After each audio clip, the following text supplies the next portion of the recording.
In this episode, you'll discover why your podcast might be losing listeners and how to fix it. My name is Anthony Winery. I'm Tyg O'Shea. Oh, look, Tyg, today we're going to talk all about losing listeners. It happens a lot, happens frequently, happens to us, happens to others. Why is that? Why is that some podcasts can be podcasting for 2 years straight and they're being consistent, they're working hard, they're providing incredible value, getting amazing guests on, and they still either lose listeners, maybe they're slow on a decline, or they're plateaued. It's kind of like stagnant growth, very slow, very steady. And why is that last one, the stagnant growth, why is that a telltale sign that this means you're losing listeners instead of just plateaued and not gaining, not losing? So I think a lot of people have a misconception that if they're at 1,000, let's say 3,000 monthly downloads every single month, or is increasing slightly, that they've got a highly engaged audience that's just sticking around for every single episode. But that's not the case. What tends to happen is you have new people who discover the show, listen, love it, but then they stop listening, and people who discover the show and just keep listening. And it's a mix of those two. Every podcast has churn, meaning people tuning into the podcast and stopping listening, and new people discovering the show. So it's almost like a filtration system, but you're never keeping people around long enough for the show to keep growing month after month. All right, I love that filtration system. Right, let's get on to the podcast plumbing then, shall we? So one reason that your podcast might be losing listeners is that things are getting stale with your content. i.e., there's no evolution, there's almost too much consistency in the sense that people are actually getting bored of it. Now, this kind of goes against a lot of things that people tend to think about what growing a podcast is and consistency and all this stuff. So Anthony, do you want to elaborate on this at all? Yeah, for sure. So if you think about it as humans, I'm going to speak for myself here. I get bored easily. I'm an entrepreneur. I like to move around different things. I like excitement. I love dopamine in the best of ways. If it keeps me productive and if it keeps my mind hyper engaged. Most of the time, if I look at the podcasters that I start listening to and stop, or YouTubers or content creators that I listen to and stop, or engage with and then stop, it's often because things get samey. You know, things kind of get samey. It doesn't feel like there's a natural evolution. But the best content creators are always evolving and experimenting and growing with their audience. When you don't evolve the show, listeners will naturally just fade out because it's not exciting anymore.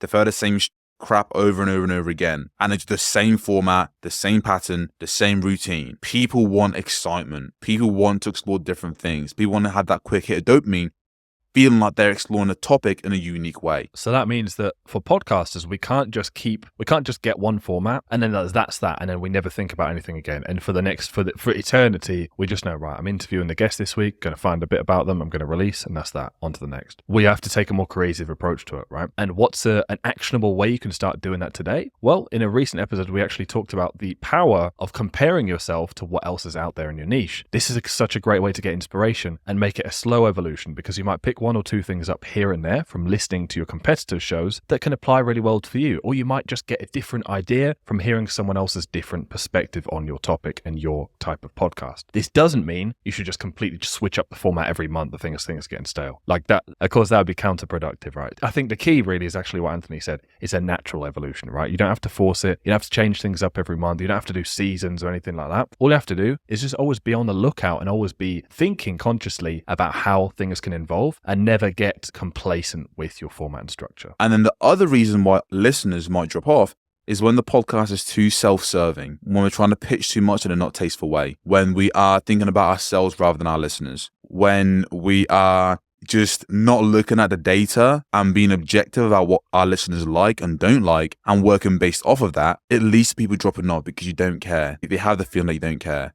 Or you're just covering a bunch of different topics that don't have a clear trend. Again, which is all self-serving. I think you get to a certain point as a creator where it doesn't become about necessarily you. It's about your creative ability and about your audience, about providing value to your audience, especially if you're an education-based show. And it's about being of service. And when you're not that, when it's self-serving, and this can manifest in honestly different ways, when you don't put that much effort into an episode, when you're not reviewing your episodes, when you're not looking at the data and deciding what topics to explore, when you're just hoping your audience will come rather than building the audience actively. All of that stuff, I know that doesn't feel self-serving because you're busy, you have a bunch of different things you're focused on, but all that stuff is still self-serving because you're not thinking about the person on the other side who's going to be receiving the product, which is your podcast episode. So just, again, always think about it. What's in it for my listeners, for our audience that we're trying to build? Why should they stick around? That should be a framing you hold throughout out title your shows, episodes, interviews you have, guests you have, the overall package. What's in it for my listeners? I can't stress that enough. It's so important. And when you can think from that frame, everything else becomes so much easier, and retaining listeners become that much easier as well, because again, you're doing it for them, not for yourself. Very well said.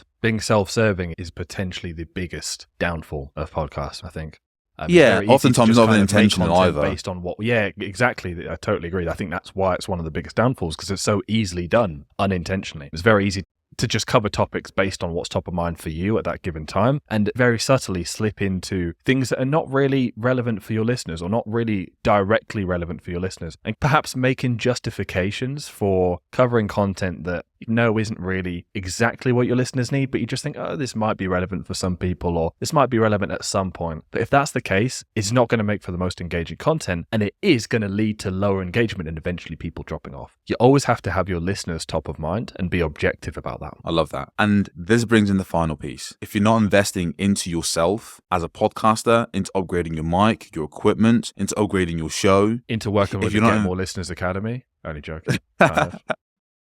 But seriously, if you're not constantly upgrading yourself and improving and going out there to get better, to perform better for your listeners, that's also part of not being self-serving. When you're not upgrading your mic or investing into the show, that's also in some kind of way being self-serving, because you're saying, hey, this podcast is only worth X amount, and that's it. Your podcast is worth a lot. You'll invest in it happily with a smile on your face, because you know it's going to help improve the show overall. And when you're not doing that, when you're not upgrading, when you're not leveling up, your audience feel that. And again, it gets stale, it gets boring, they leave, they drop, and you stay stagnant. And we don't want that, period. So let's recap. Common issues in podcasting. Consistent, high quality podcasts can still decline or stagnate. We've all experienced it. You have ups, you have downs, and some people are stuck with slow and steady growth. So here's the misconception we need to clarify. Slow and steady growth or a slight increase in your downloads doesn't mean you have high engagement. There's something known as listener churn.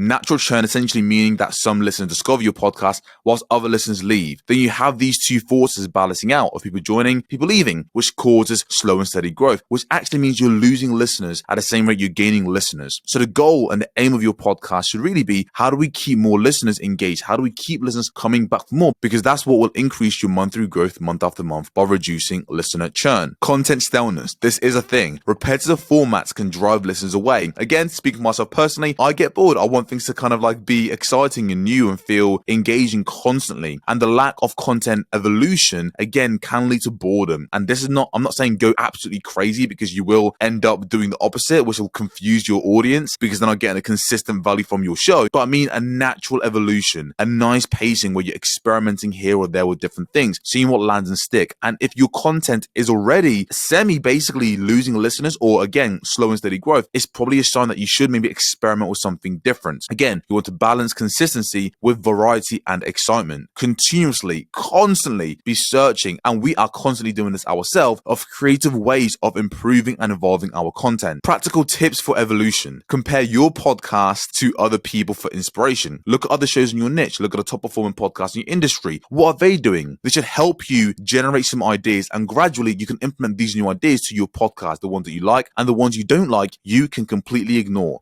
Avoid complacency. It's so easy to get stuck into the nuts and bolts of having a podcast that you just kind of just like, you're just doing it. You're just managing the show, running the show, interviewing guests, or being an entrepreneur.